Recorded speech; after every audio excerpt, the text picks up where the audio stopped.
Thanks for calling ABC Credit Union. I just want to talk to a person. For customer service, please press 1. Talk to a person. For locations and hours, please press 2. Talk to a person. To speak to an agent at any time during this call, please press 0 or stay on the line. Welcome to CX Without the BS. Now, here are your hosts, Tom Milligan and Brian Nichols. Hello and welcome to another episode of CX Without the BS. Brian, great to see you, my friend. Tom Milligan, it's great to be here. How you been? What's new? Oh, everything is going so well. Here at Sharpen, we have made some great changes, as we know from last week's episode with Charlie. Yep. Charlie's been on board for about a year, and under his leadership, we've done some great things. So, working for a company that is growing and actually doing what they say they're going to do, it's always a fun thing. How about you? Heck What do you got going? Oh, no, I'll just echo back what you just said. Now, I think back to when I joined my old company, Stratus IP. I keep on mentioning that company because they're all great people and they're doing great things still. And to be a part of that company when they were starting out was really cool. But that speaks to kind of why I joined Sharpen, is I saw a lot of similarities in almost like catching that lightning in a bottle mentality of they're doing something unique and special here, and I want to be a part of it. And they went from being like 7 to 10 headcount in the back of an office. It was like a financial services office to now where they are today. They were in the top 10 for top businesses in the greater Philly area to work. They have a headcount over 60 employees, and they're crushing it in the partner space. And they were doing it entirely just because it's a lot of good people doing good stuff. So yeah, Tom, I see that in Sharpen. I see we're doing the same thing. We're putting the right people in the right spots, and we're bringing the right partners to the table. It's just really cool to see happen in I guess, first person. It's all happening right now as we're talking. Yeah, it is really fun. Well, I'll tell you what, let's get into today's show. Let's do it. We have a guest today. And when I say he's one of my oldest and closest friends, I'm dead serious. We've known each other for 2 decades plus. And I'm sure we'll get into some of the stuff that he and I have done together over the years. We've worked together at a couple of different companies. His name is Jon Heaps, and anybody who has been in the CCaaS space in the last 2 decades knows who Jon Heaps is. In fact, Brandon Knight, who many will know, who is the head of partnerships at Zoom, calls Jon the godfather of the channel. And I'm telling you, it is an apt title, and I'm sure we'll get into that. But you haven't met Jon. No, this is going to be a first. I'm looking forward to it. Yeah, I've told you a lot about Jon. Yes, you have. And I'm itching to have this conversation.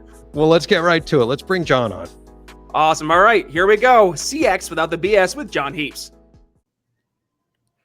Jon Heaps, one of my oldest and closest friends. It is so good to see you again. Good to see you, Tom. I'm excited to be here with you. Yeah, well, Brian and Jon are just meeting for the first time today, and I've been telling Brian about you, Jon, for a couple of weeks since we started talking about having you on the show. So you better. Rumor is Jon's a legend. Yes, that is right. I don't know about that. That's the BS part of your CX your podcast. So, well, just and I kind of mentioned some of this in the intro, but the bottom line is I've known Jon since I believe it was 2003. That's correct. That is correct. We both worked for a little company called UCN that later became known as In Contact, which was then later purchased by NICE. So people will know it as NICE or NICE CXone. But we also worked together at another little company called Talkdesk. And Jon, we went through his bio earlier, but Jon's been through a couple of different companies.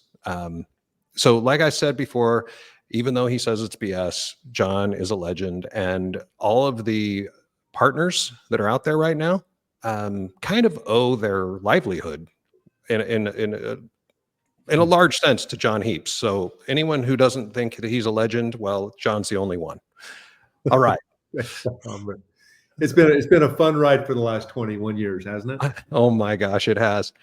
And by the way, Jon, most people will never know Jon as well as I do, but Jon and I have been through some pretty tough times in my life and in his life together. We've been through some emotional times together, and he's always been there for me. And I say that publicly and unapologetically that Jon is literally one of the best people I know. Well, So no, you're right. We've been through a lot of good stuff.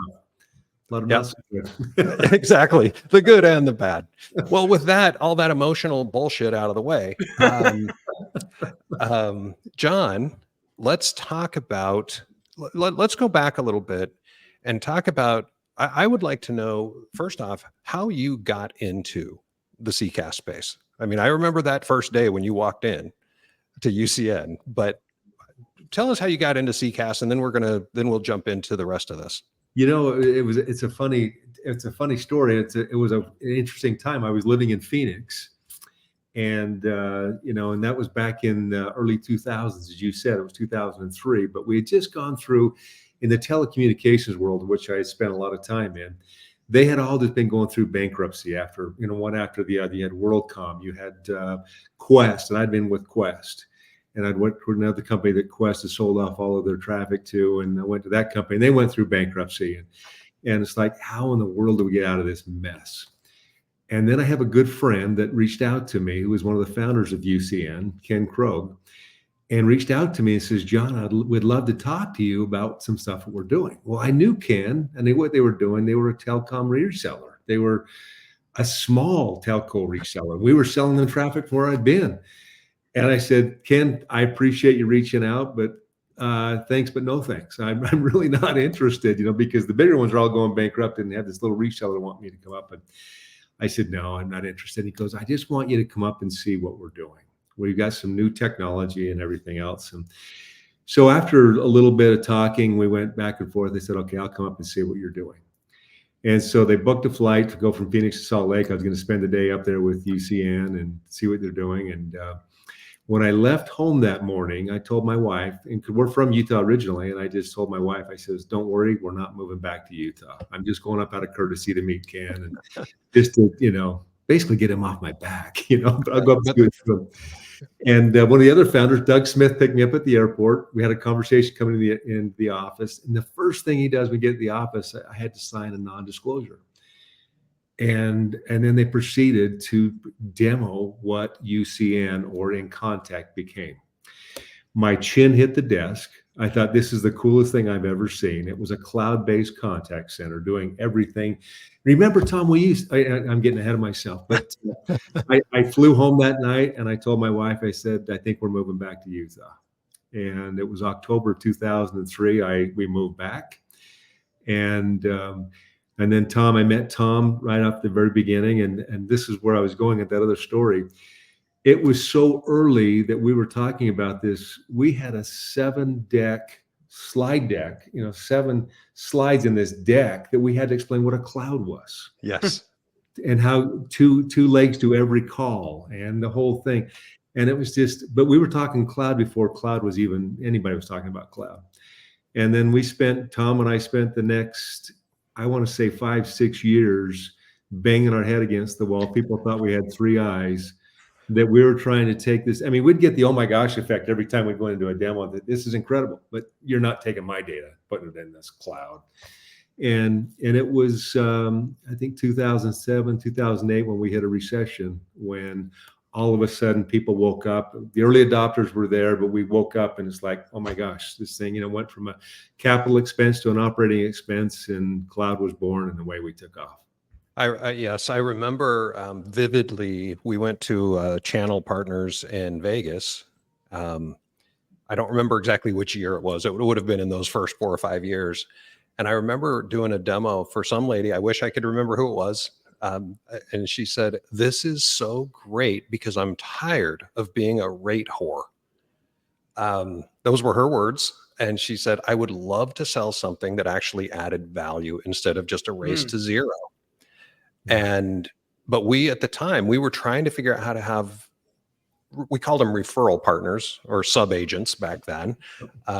We tried to figure out how to get these guys to sell technology. But at the time, all they were selling, and Jon, correct me if I'm wrong, at least I was pretty new to the partner world back then, but 99% of what they were selling was just minutes, circuits and minutes. Yep. And so this was a big departure, and it took years. It took years of constant, like you said, banging our heads against the wall to get them to get it. Well, hey, Tom, really quick, one thing that Jon mentioned, and I'm curious because I mean, if there's one thing we know about history is that it doesn't necessarily repeat itself, but it certainly rhymes. And that is, you mentioned the lady saying, oh, well, I don't want you taking all my information and putting it into this cloud. I mean, how much have we heard that now with the era of AI, right? Like that is literally the same conversation we're having today, but you guys were having it 20 years ago about the cloud. It's funny how that happens. Well, and it was interesting because, you know, we were billing and we were trying to figure out the billing mechanism. Do you bill by the agent? Do you bill by the minute? Well, we tried everything. And I'll never forget, and I haven't rehearsed this with Tom, so it'll be interesting, but I remember very vividly, and I say this, I know Tom was there because we were in all the executive meetings, we would meet on these things, when we hit our first customer that was billing $1,000 a month. I remember. And then, you know, that was a big occasion, you know, ring the bell type of occasion. But then the bigger one came when we hit our first customer that was billing $10,000 a month, 10,000 MRR. We were all looking at each other like, are you kidding me? We died and gone to heaven. It's Anakin Skywalker in Star Wars. It's working. It's working. $10,000 a month. People will actually pay for this. And, you know, and then of course, and then we remember the first $100,000 a month biller. And of course, the rest is history. But we were there watching all of this and we believed in it. But then it's like, the market was starting to believe with us, and it was just it was exciting to be a part of that journey. And you know, we took a lot of arrows in the butt going across the plains, pioneering a new path that, and everybody told us this can't be done. It's not sustainable, and you guys are stupid. And we blew up a lot of people, unfortunately, and because we were doing something that never been done. So in honesty, I think we look back at In Contact, and you know, the market owes them a great deal of gratitude because they pioneered a path that really opened it up for many others. And, you know, Five9 that wasn't too far behind them that started following suit, and the success they've had, and then all the others that came afterwards. But it was a great journey. And I will tell you, one of our former bosses, Bill Robinson, who will be on the show in the next few weeks, he said that he's never been at a place like In Contact. And he called what we built there and what we had there in terms of the product, the people, the market, everything. It was just lightning in a bottle. Yeah. And I've never seen anything like it. And, you know, I don't think we'll ever see anything like it again, and not in our lifetime. Okay. So enough nostalgia, I guess. So let's talk about, you left In Contact. I know you went to a few different, you know, I don't want to say you bounced around a lot because you didn't. You went to a couple of places. Tell us the history. Yeah. Then after In Contact, I went to another little startup called Corvisa, which was another company with a great deal of promise. It was a platform as a service. And part of the platform was a contact center application. And it was exciting and it was sexy and fun and everything else, and got involved there. Unfortunately, a year into my tenure at Corvisa, the board kind of pulled the funding, and we ended up being acquired by ShoreTel, which was a big provider. You know, we're really in the UCaaS space, and they offered me an opportunity to come over and run all the distribution for them, which was actually 10 times bigger than I'd done anything else. But it was still, I felt like I was going back in time 5 years. Yeah, they were primarily a premise-based provider at the time, right? Yeah, and they had gone to cloud, but they were still primarily a UCaaS and prem. And, you know, those of us that came over from Corvisa were trying to explain to them that's like contact center where it's at. UCaaS is the one it's already at zero. It was truly a commodity. And we were told politely many times, shut up, go back to the corner. We bought you, and we're more excited about this new handset that we're developing that's going to be released next month. No kidding. True story. And anyway, ran that for a while, but I was always looking forward to catch, into your term, Bill's term, to catch lightning in a bottle again, because it was exciting. I wanted to be on that front edge, and that's what Corvisa had promised of becoming. And then I was introduced to the CEO of Talkdesk, a small company at the time. They were 250 employees, all in San Francisco or in Portugal. They didn't realize they were selling contact center. They really thought they were just selling software. I was introduced there to Tiago, and then came along with that and had a phenomenal run there. We went from the 4 years I was there, went from 250 employees to 2,000. And of course, a great valuation that went with it, but we had a great run. And Tom and I were able to work together again there as well. And then I'll forgive you for that someday, John. You what? I'll forgive you for bringing me over there. Yeah. And then from Talkdesk, it's one of their claims to fame was your App Connect and bringing in these different ancillary type products into the contact center.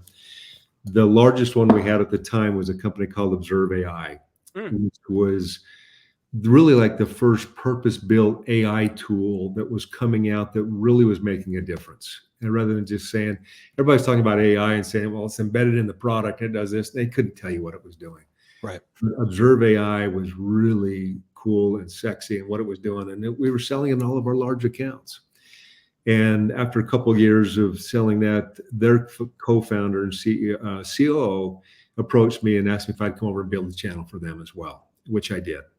Ended up going over to Observe. And ironically, it was that same guy that I followed one more time. That's where I am now, is that he was, his name was Sheriff Kashava, and he sits on the board of Stanford University reviewing different technologies that are coming in. So you think about that at Stanford University, which is really the heart of Silicon Valley. So he's not very intelligent, is what you're saying. He is extremely, probably the smartest guy I've ever worked with. And did you say his name was Sheriff? Sheriff. Oh, Sheriff. I thought you were like, there's a new sheriff in town. No. Sheriff Kashava, but great deal of respect for him, what he was doing at Observe.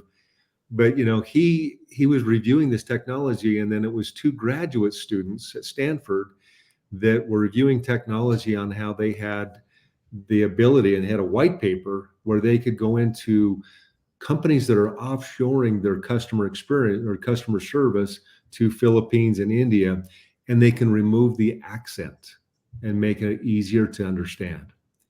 Well, Sheriff Indian, he worked in the call centers, coming up. He's had 3 or 4 very, very successful runs. He sees this and he pulls those 2 aside and says, you guys have something special there. And started working with them, invested some money into it, continued to work with them. Well, he ended up leaving Observe.AI to go over there and get this one off the ground because, and Tom, I think we're going back, we have caught lightning in a bottle again. This is something that is completely revolutionary and different. And so I've had a front row seat watching that, talking with Sheriff. And then, that was 4 years ago. That was 4 years ago. And launched the product literally 1 year ago, and it has just had phenomenal success. And so Sheriff came and said, John, I want you to come in and be a part of this. And that's what we're doing now and having a lot of fun. That's fantastic. You've shown me, or how do you say, demoed. So yeah. I've seen this operate, and it is mind blowing. I think that anybody who's offshoring should be crapping their pants right now out of joy. Yeah, because literally what is one of the biggest objections to offshoring is I don't want my customers getting somebody who has a different language or a different accent than they do. I mean, that is like across the board one of the biggest red flags, and this is instantly addressing that problem. That's awesome. Well, and let me give you, and this is something that I never realized going into it, because we see that and we're thinking that the challenge is that I don't want to speak to somebody in the Philippines or somebody in India. But really what the challenge is, I just want to be understood. Right. So when you're calling into the call center, you're already frustrated with something because I have to speak to somebody. I have a problem. And then when it gets offshored over to somebody in the Philippines or India, you're calling Delta Airlines or United, whoever the case may be. And then they're asking, no, wait, and you don't understand them. You keep asking, and that's where all of a sudden escalation starts to take place. And they want to be back. Now, think of it this side. The bias that goes back towards those agents and the abuse that takes place as a result of that. This is something I didn't understand, that many of these contact centers, they are literally putting them into like training classes and other things to remove their accent. Right. Taking away their identity so they can be in the contact center. And that's the whole basis of how Sonos was developed. And, quick story, and he's with us, but is a gentleman named Raul Garcia. He was attending Stanford University. He's from Nicaragua. And there were some certain things that he needed to go back before he had one more year of college, but he had to go back for a year to help his family with things. And he took a job in the call center. Now, here's a guy, he's since graduated from Stanford University, but highly educated individual working for a cable company, taking calls. But the amount of the bias that was going on back and forth and getting yelled at because he was, referring to them that they are dumb. They're stupid. You don't get it. And the abuse that he was taking as a result of that. And then he says, sitting right next to him, because people in that country, they are trained as, and educated as attorneys and doctors in call center jobs. That's a high paid, high level job. Yep. And the abuse that's going on. Well, when he returned back to Stanford, he met a gentleman by the name of Max, who happens to be the CEO of Sonus, and explained the situation, what was happening. Max took that and started thinking about that. And Max and another gentleman by the name of Sean, another Stanford, and that's where they came up with the whole concept that they could remove the accent and make it a better for the agents. And that's where Sonus was born 4 years ago, based on that one simple story.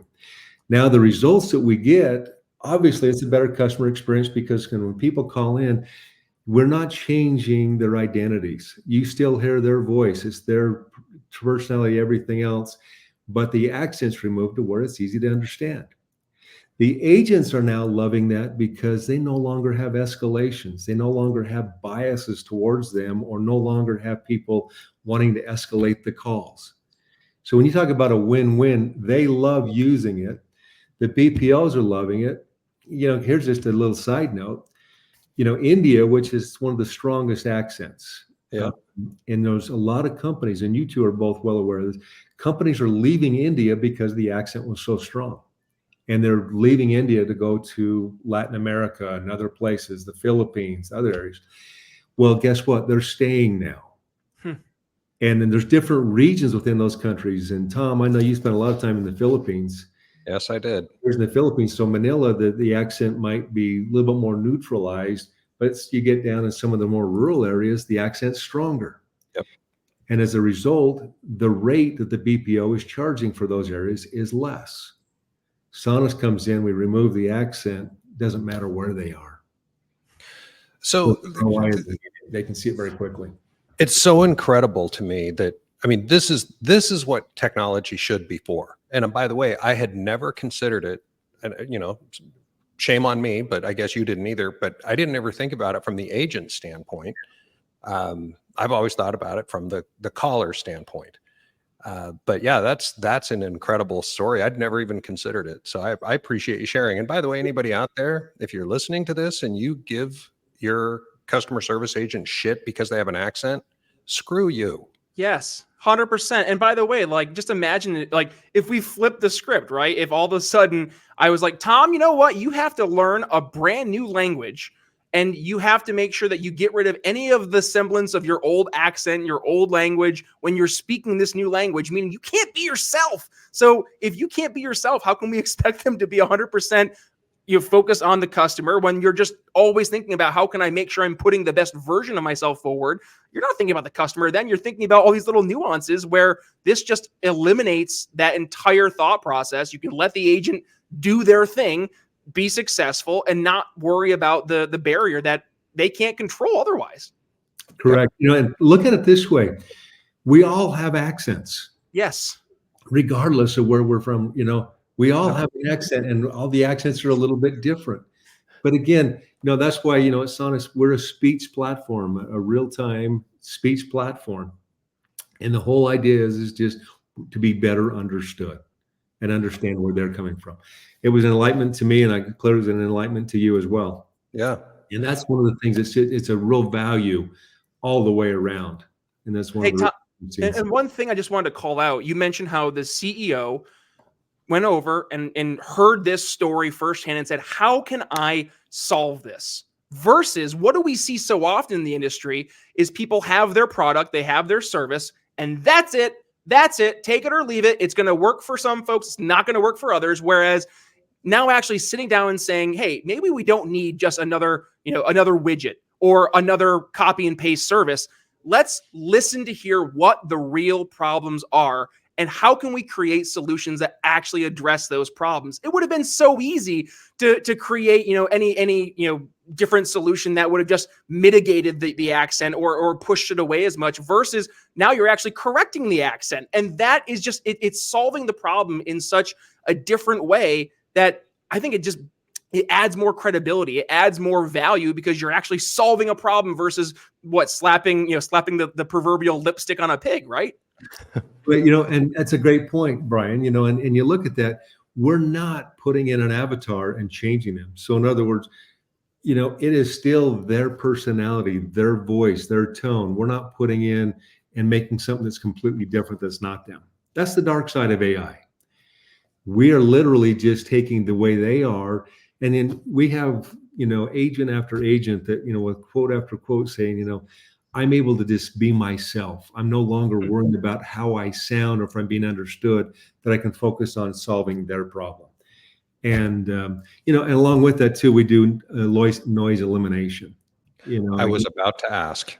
Because, with the noise elimination and, you get into the Philippines, India, and in Latin America, there's all kinds of noise going on, or even if they're sitting right there on the call center floor, but noise elimination eliminates 100% of any kind of noise distraction, barking dogs, chickens squawking out the window, whatever. Yeah. Right. So I was going to ask you about that, John, because you guys made a pretty impressive announcement last week. And I saw that and I think I sent it to Brian very first. I went, in fact, I think that's when I said, we need John on the show. Yeah, that's literally what happened. Yeah. I said, holy shit, look at this. Yeah. I mean, I was just blown away. So if I understand, I have not heard or seen that technology, but basically your market with the accent elimination, I don't know if that's what you guys call it. But that's what noise elimination. Yep. No. I'm talking about the main business is to remove accents, right? But now you also using AI, you can get rid of barking dogs and everything else. But so clearly when you're talking about accent elimination, you're talking about offshored, generally speaking, offshored contact centers. But this noise elimination, barking dogs, I assume crying babies. I mean, you can eliminate all of that. Now you put yourself in a position where you can, I was going to say, sell to domestic, onshore contact centers, but now you're giving it away for free. Yeah. Talk about that. So one correction, the noise elimination was actually our first product.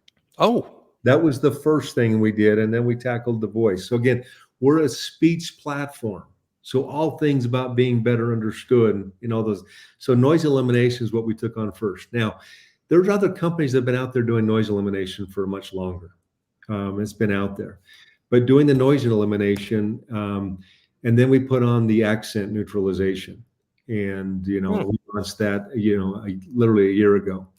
So the noise, to answer your question, though, with the noise elimination, we look at that as just like a utility. It's a service. It's just like your browser, other things. We believe that ought to be for free. It shouldn't be something that we're charging for. And so we announced that it doesn't matter where you are, what region, we're providing that for free. That's incredible. And, awesome. Yeah. And as you can imagine, that's garnering a lot of attention and a lot of excitement. But it will show you kind of the pathway that Sonus is on, where we're going. And, again, we're doing Philippines and India today with accent neutralization. Latin America, we're launching that here later this quarter. In July, we'll be launching our Latin America. And then, but then there's other things that are coming down the pathway. But when you see what Sonus is, we're literally, a speech-to-speech platform, and you can start to see where this is all going. But we believe that it starts with noise elimination. We got to stop that right out at the beginning. So whether they buy Sonus, the accent neutralization or not, we do that. We do that for free. It's an incredible offer. And by the way, before I met John, I actually used to own a small BPO, and we were one of the very first 100% remote BPOs. We actually handled all of the calls for the Salt Lake Winter Games back in 2000, and it was a crazy time. And having a remote workforce in the year 1999 and 2000 was Unheard of. It was unheard of. Yeah. And so one of the things that we required of our employees is we said, no home noises. Working from home is not a substitute for daycare. That was basically what we had to say. And we had a 2-strike policy. If we hear home noises on any of your recorded calls, 1 time is a warning, 2 times you're fired. Now, I think things are different now. People understand that people are working from home. Barking dogs are no big deal. But at the same time, it's always more professional if there are no barking dogs. So if you can do this for free, why wouldn't you? So, John, where do they get it for free? How do they get it for free? Well, we can go out to sonus.ai, and that's where we show all the information. You can get more information on that, as well as the accent neutralization, and then all the content is all there. Wow. All right. Wow. All right, Tom. You know what time it is, right? I do. Go for it. It is. It's the best part of the show, namely because I get to swear. All right, John, what has been, and it could be in your career or it could just be over the past 12 months, what has been the biggest piece, the biggest pile of bullshit that you have seen in the CX or customer contact center industry?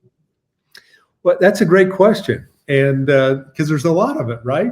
So, but can I hit 2 of them too? They kind Of course. Oh boy, so greedy. But we kind of talked about one, and it was big and an enlightenment to me. But is about the agents on the other end and the abuse or the bias that we put towards them, and especially in today's environment. About being neutral and not doing any bias, anything like that, but how we treat those agents because their accent. That was something that was a huge enlightenment to me. But to add on top of that, though, I think that the biggest, the BS that's coming is when we think, I'm all about AI as much as anybody, and I think that it is literally changing everything in a good way. But I think that the BS is that it is not going to eliminate humans. People still want to pick up the phone and talk to somebody live and get this taken care of. They don't want to just go in and have a bot take care of this. And then, the number one thing that when people are calling into that is trying to hit 0 out, talk to an agent, talk to an agent, talk to an agent. That has not changed. AI is not going to fix that. AI does a lot of correction, does a lot of things to help us, but that is one area that is not changing. And I see that continuing to grow. And, we're betting the farm on it as well, that, we're going that direction, using AI, but blending that with AI and the humans. And that's where I think we're going. Tom, it wasn't exactly what we talked about last week with Charlie, but man, it certainly rhymes, doesn't it? Because we were talking about the radiologists who the idea was 10 years ago, nope, no more radiologists. They're going to be entirely replaced by AI. And now what's the reality? More radiologists than ever who just happen to be using AI. So it's not that we're being replaced. It's that the folks who are embracing the change and learning how to use it to help them be more efficient, more successful, they're the ones who are jumping ahead. And the folks who are like, I'll figure out AI when the time comes, that time won't come because they'll be left in the dust. Well, add to that our episode with Pam, where she told about what to date, the worst AI deployment story I've ever dealt with, or not dealt with, heard. Yeah. Just like a textbook of how not to deploy AI in your contact center. So using Sonus, SANAS.ai, right, John? That's correct. Yep. Yeah, I encourage everyone to check that out because it is truly remarkable technology. So, all right, John, any parting comments for our audience? No, well, thank you. This is exciting. I appreciate what you guys are doing. This is a fun space to be in, and I couldn't be happier about it. And I'm happy for the success you and Brian are having. So thanks for having me on today. It's a pleasure to see you again, my friend. Nice to meet you, John. Okay, take care. All right, Tom. Yes, John is the godfather of the channel, and my goodness, what a great conversation. I learned a lot, and I know, you know John, so I'm sure you learned a lot of what's been happening, but it was just great to know John too. He's just a great guy. He really is. And by the way, you know what I learned about John today? I didn't know that he lived in Phoenix. When he came to UCN in 2003, I just assumed he lived in Utah because, again, Ken Krogh, who was my boss back at UCN, I figured, hey, he must know him, and that he must have lived down in Utah County where Ken lived. So Yeah, no, I learned that about Jon today. But I will also tell you, Brian, I mentioned it a little bit during the interview, that Jon and I have been through some rough times together. Yeah. Anyone who knows me in this industry, they know that I went through a pretty ugly time about 6 years ago, through a divorce, and there was some infidelity on my ex-wife's part, and Jon was one of my closest friends, and I did not tell him about it in the beginning. And a couple of years later, when it happened again, I went to him, and he and I sat and talked about it, and we cried together. And I don't cry I don't cry at work. But Jon is such a compassionate man, and he just cried. And I remember he just sat there and he was hugging me, and he said, what makes me feel so bad is that I wasn't here for you the first time. Even though it was my choice to not tell him, he just wished that he could have been there for me a couple of years earlier. And that's just the kind of man he is. And I think his genuine personality, his honesty, his integrity is, I don't think there's ever been a person that has questioned Jon Heaps' integrity. And I think everybody knows in the partner world, sometimes there's a little bit of sliminess, and Jon has never let any of that rub off on him. And I will respect that man as much as anyone I've ever met. So I'm sorry, I'm getting a little mushy there. He's just an amazing person.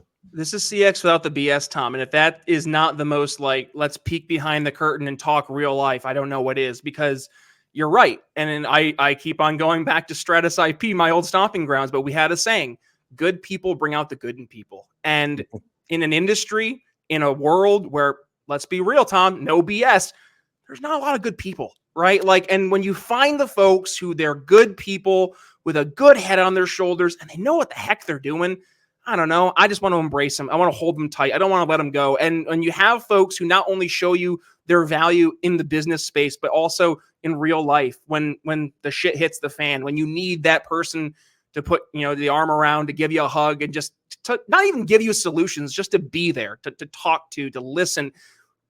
That's rare. And when you find it, it's awesome. And, I can't thank you enough for bringing Jon onto the show, because it's on us to show folks out there that there is good in this industry, in this world, despite all the BS that we face. And, just Jon talking about the humanizing of the agent. And I mean, that speaks to his goodness, right? It wasn't a matter of, how much money can we get from this technology? He's like, let's talk about the way that the agent feels when they're on the phone, and just the abuse they receive. That's not the mentality that somebody who's focused on the dollars and cents only brings to the table. That's the mentality that someone who actually cares about their fellow man brings to the table. And that shows not just in what Jon brings to the table with the solutions that his company's offering, but the way he presents those solutions. Yeah, I said a lot there, but I really look at Jon. I'm thankful you brought him to our show today, Tom. That was awesome. Absolutely. And I'll tell you what, right now, the biggest bullshit that I've seen, I'm going to answer our own question. Do it. Is what you just talked about. I just cannot believe, and I can't believe I never thought of it, because maybe it's because I'm not an asshole when I call customer service, but I cannot believe that is such a big deal that I never thought of it. That the biggest bullshit is that it never even dawned on me that those poor contact center agents, offshore contact center agents, I never even thought about how much shit they must take from us. Because their voice is different, and they had to learn a second language. Yeah, and not always a second language. I know, but still. But the bottom line is, everybody, like I said before, screw you. If you're treating these people like shit, quit it. And then refer them to Sonus. With Sharpen. Right. By the way, I want to call out one thing I thought was really funny, is that Jon basically did our intro at the end of his interview there about I just want to talk to a person, press 0. I just want to talk to a person. But how real is that? It happens all the time. And you know what, Tom, it does speak to, though, why when people go into talking to that agent, they might be really, really frustrated. And you let those emotions boil up. And I've been on hold for, what was it? Andy Bird said he was on hold for 20 hours, right? You've been on hold for 20 hours and you finally get somebody on the phone who can't understand you. I can absolutely understand why you might be at a breaking point, but that does not give you excuse to be a not great human being, because yes, agents are people too, right? Agents are people too, especially agents who are overseas and maybe English wasn't their first language. Like, come on, folks, let's have a little empathy, a little understanding, because we want that when we're calling in. We want to be treated nicely. So let's start being the change we want to see in the world. And hey, maybe Sonus is going to help us do that, just because it's getting rid of some of those barriers. So absolutely. Absolutely. Brian, as always, this has been amazing. A lot of fun, Tom. All right, folks, if you enjoyed today's episode of CX Without the BS, please do us a favor. Head to your favorite podcast catcher. Give us a 5-star rating and review. That helps more people find the podcast. It makes the podcast gods happy. Also, we are on YouTube, so if you want to check out Tom and Mai's very nice smiling faces, head over to CX Without the BS over on YouTube. Hit that subscribe button. Hit that little notification bell so you miss a single time we have a brand new episode air. And also head down below into the comments. We want to hear your thoughts. What is the worst piece of BS you've seen in the CX industry? And heck, would this help you if you're a customer calling in, trying to get some help from customer experience, having someone who, heck, you don't even know that they're overseas and speak a different accent or in a different accent. You're getting just perfect customer experience the way you want to, because, we say meet people where they're at on the issues they care about. How about in the tone of voice that they speak to? That's what we're going to see today. Tom, any final words for the audience today as we wrap things up? Just be nice. Yes, amen. All right, folks, with that being said, Brian Nichols signing off here on the CX Without the BS podcast with Tom Milligan. See you next time. Y'all.